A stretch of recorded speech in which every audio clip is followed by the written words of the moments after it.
Of course, the car would break down a few miles from our destination. It was to be a dream weekend in combination with Halloween, our favorite holiday. The rural road was dark with menacing cornfields and suspicious noises that were amplified with every step we took. The further we walked and then wearily trudged, the more my mind imagined faces and running footsteps in the shadowy waving stalks. I tried to make light of the situation to preserve the adventurous mood my new wife, Camille, and I had for the first vacation of our married life. I tamped down my rising hysteria every time I thought I saw a threatening face in the midst of the corn.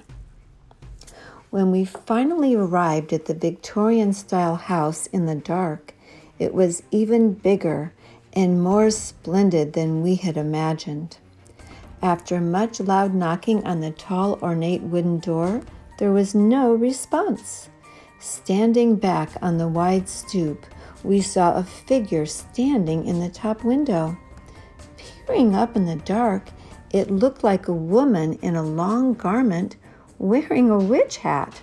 Since it was Halloween, we appreciated her being in costume and expected her to come downstairs and welcome us.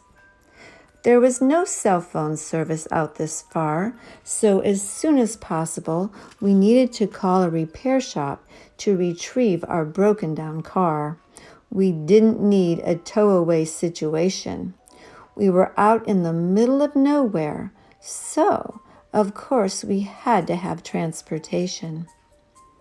It was the ideal bed and breakfast listing that promised peace and tranquility, surrounded by beautiful flowered grounds, a deck to watch the gorgeous sunsets, and many exciting local events to choose from, only a 30-minute drive away.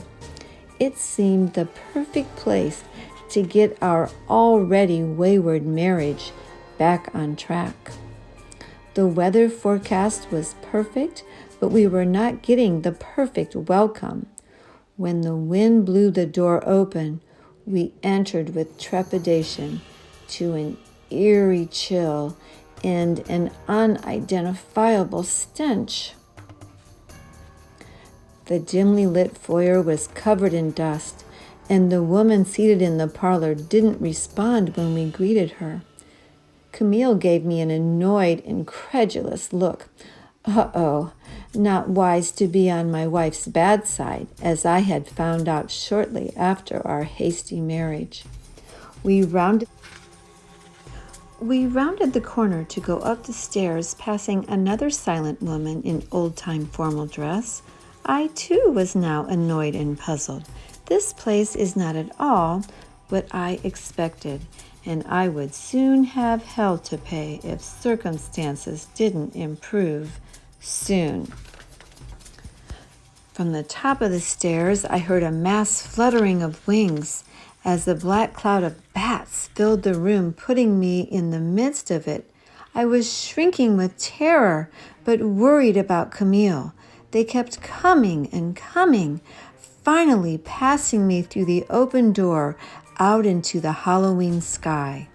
Battered and bitten, I staggered to the top, gasping for air, searching for my wife.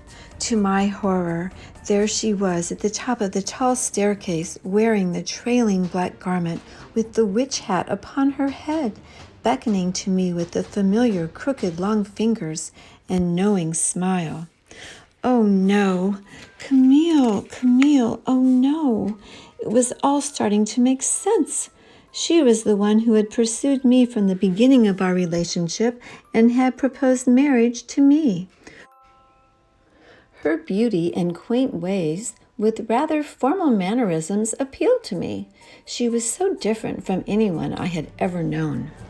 Her quick temper when I questioned her about her past was usually easy to ignore. We met at the farmer's market on a dreary day where she was looking for strange vegetables, roots and herbs that were not familiar to me. It was to make a brew of some sort that I assumed was what I would call a stew. Her peculiar market bag appeared to be made of old twigs. Huh, what a fashion statement!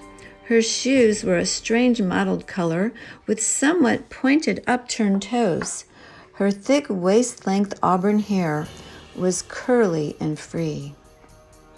She appeared at my doorstep not long after, with all her belongings in an old tapestry carpet bag, saying she had nowhere to go and no one to turn to.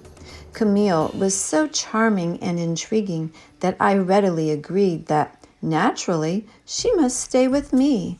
Soon after, we eloped at the courthouse with only the court reporter as a witness. While I worked at my insurance job, Camille kept herself busy doing what she called studies of life and death. Fine with me. I was completely enchanted and under her spell. Now my brain open to reality, I see her atop the staircase beckoning to me.